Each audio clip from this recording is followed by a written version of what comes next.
After seeing that fantastic presentation and all the work that this chamber has been doing, as a person who gives a lot of speeches and goes to a lot of annual dinners, that was impressive.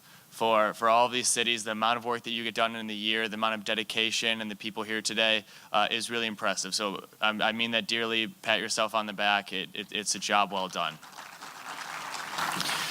So as we start talking about workforce and education and the ability to build pathways and grow our careers, it really is a timely issue. This is the issue of our time. This is what we're going to be seeing for the years to come.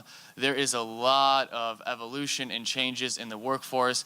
There's a lot of disruption in the marketplace, and it's great. It's a good idea to make sure that we're always in the forefront of these ideas and that we're not lagging behind. So as I've been saying, the workforce is changing. The shelf life for skills and credentials and the ways that we're teaching learners and advancing incumbent workers and upskilling is more advanced and changing quicker than ever before. If we are going to be a competitive economy with business and stakeholders and leaders as both in regions, states, the nation, and internationally, if we're going to remain competitive, we need to continuously compete on talent. That is our best resource, is talent itself. And we're finding more and more that that's the thing that we're lacking and the thing that we need to improve is the ability to make sure we have qualified talent at the right time, in the right place, for the right jobs. It's good for business, it's good for each individual and their families, and it's good for all of the associations and education providers that are part of this pathway. So the stakeholders, again, we're looking at employers. If they want to stay competitive, they have to look at talent. Learners, we want to make sure that their education and their skills and credentials that they're earning are aligning with business and that they are aware of the alignment of what they're doing. It's not just the high school you graduate and it's over, or a 2-year, 4-year program. They need to understand what that means and where it goes.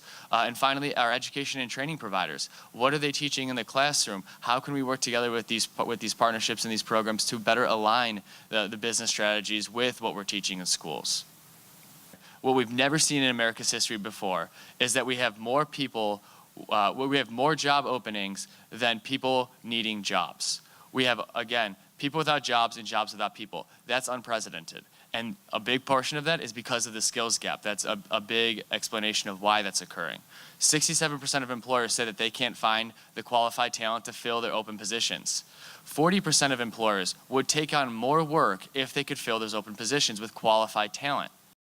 All of this, what that accumulates to, lost wages, lost revenue, and lost opportunities.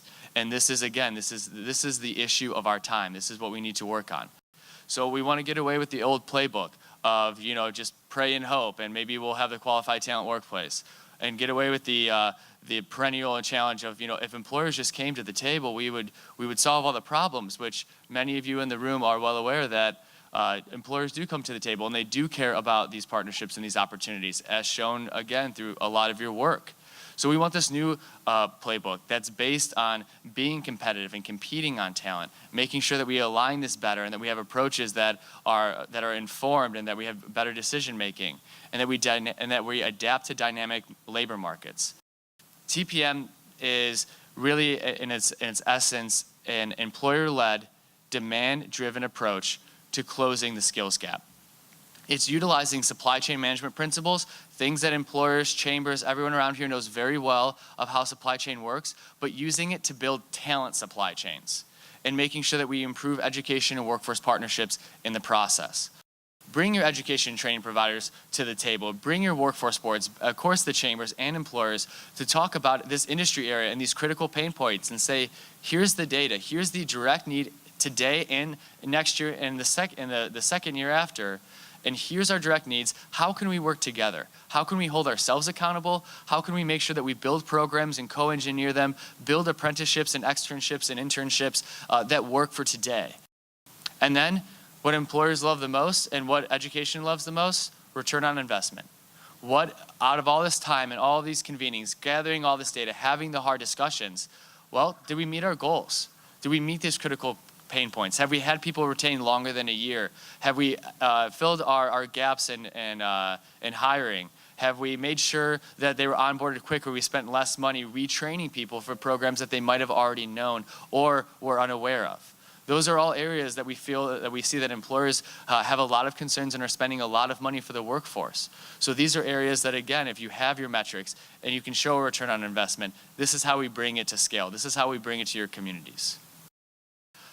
This is, again, the future of our workforce. So when things change, when another mortgage, when the mortgage bubble pops, or we have surprising construction growth, there's wildfires in California and those areas. Those are all unexpected. Those are all areas that you never see coming.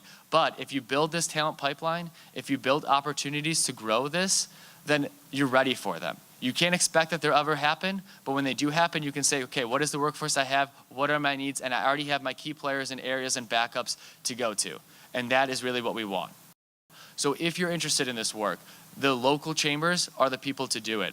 They know everyone the best. They have those relationships. People like Rick, who's doing this fantastic work, and who learned more about this when he was during the Business Leads Fellowship. He now has his own pipeline of people around the U.S. that are able to help him out as he's able to help them out in these new ideas. And again, our whole goal is to make sure we keep America competitive and we make sure we keep our workforce competitive. And the best way of doing that is having a plan, staying organized, building ourselves with data metrics, keep making sure we hold ourselves accountable, and being relevant. I want to specifically thank Rick Pierce for inviting me to speak tonight. I had the pleasure of talking with Rick about the great work that all of you are doing over the phone.